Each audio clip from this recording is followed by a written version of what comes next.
kesempatan hari ini kita akan menceritakan tentang legenda yang berjudul Batu Kuyung. Begini ceritanya. Pada zaman dahulu kala, hiduplah sepasang suami istri di dusun Tanjung Meranti.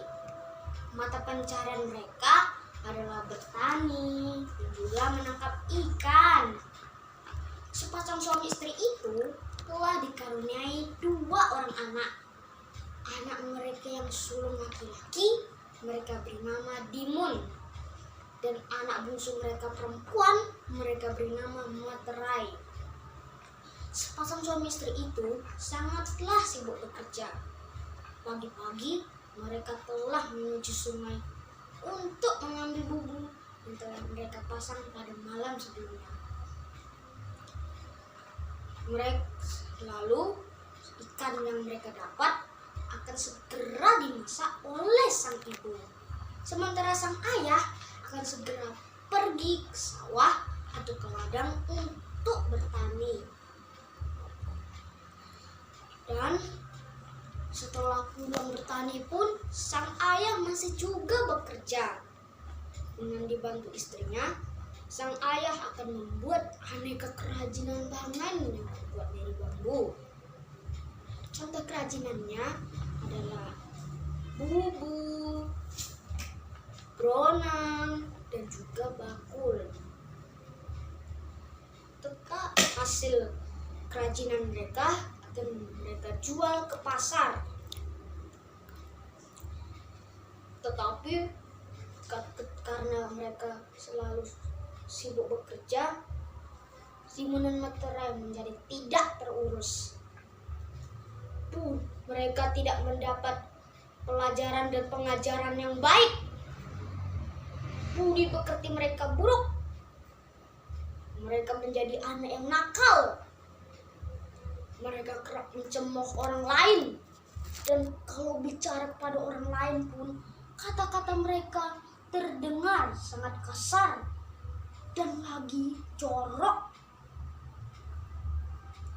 Dan pada suatu hari, karena begitu sibuknya sepasang suami istri itu bekerja, Dimun dan Materai menjadi lapar karena sang ibu tidak membuat makanan. Dan mereka meminta makanan kepada orang tua mereka sampai berkali-kali, tetapi tidak juga dipenuhkan.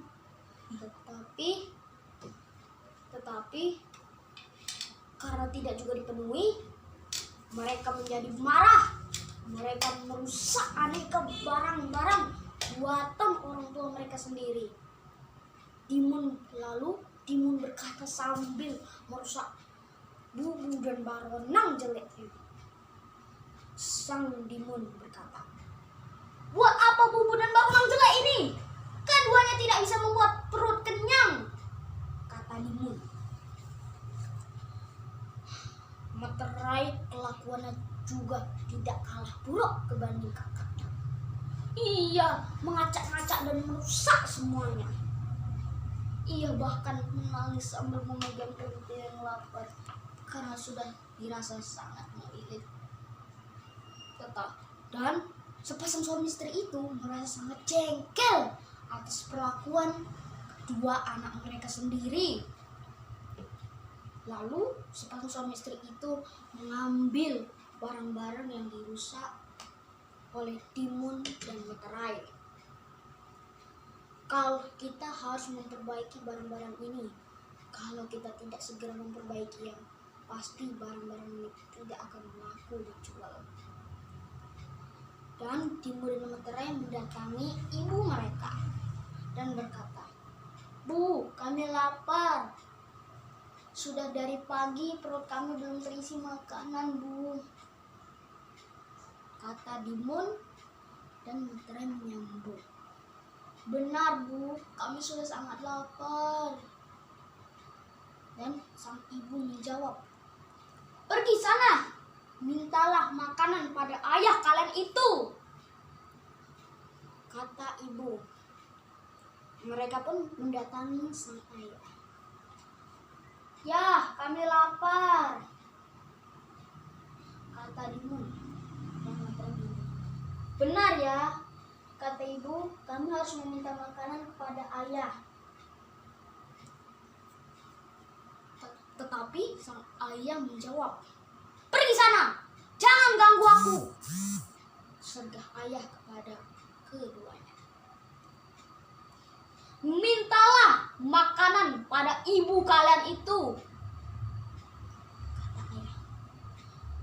Lalu mereka pun mendatangi ibu mereka dan melakukan hal yang sama hingga berulang-ulang terus, tetapi tidak juga dipenuhi.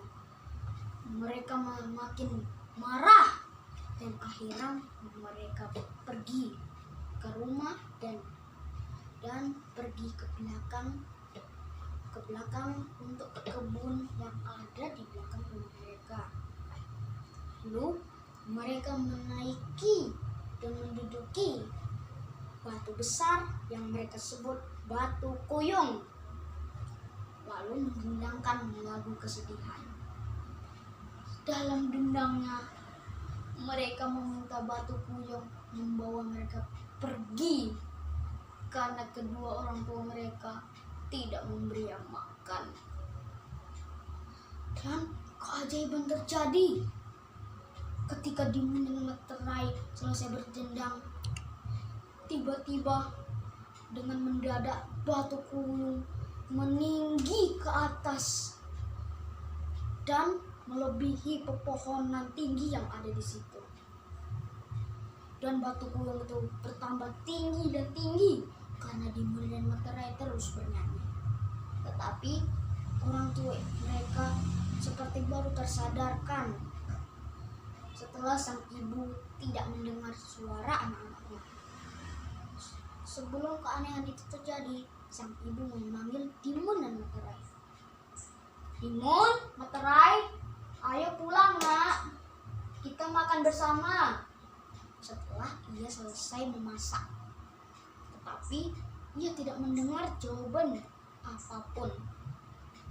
Karena sang ibu mendapatkan keanehan tersebut karena tidak mendengar suara anak-anak mereka, ia menyuruh sang ayah untuk mencari Dimun dan Meterai.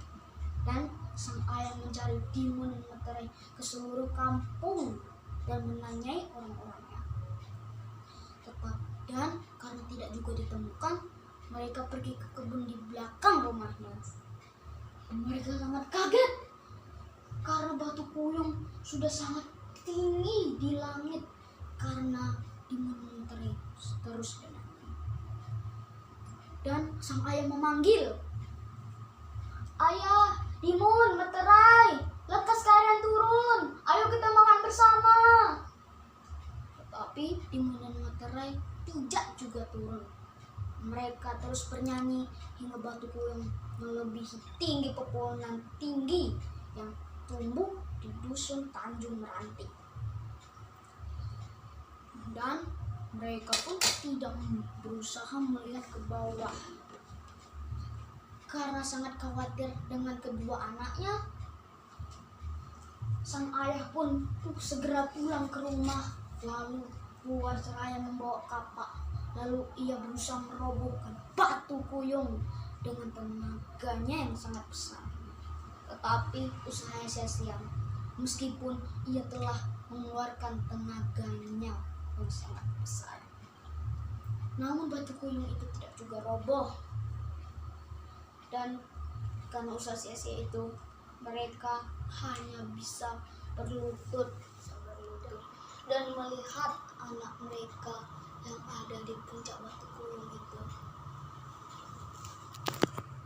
Dan ketika batu kuyung itu sudah mencapai langit dan tubuh Dimun dan Meterai menyentuh langitnya, mereka seketika menghilang. Batu kuyung itu tiba-tiba mulai runtuh dan reruntuhannya menimpa rumah orang tua mereka sendiri. Bukan hanya rumah yang terkena, bahkan orang tua mereka pun terkena reruntuhannya. Dan seketika sepasang suami istri itu tewas seketika. Dan demikianlah cerita tentang legenda batu kuyung. Dan sampai jumpa dan kasih juga.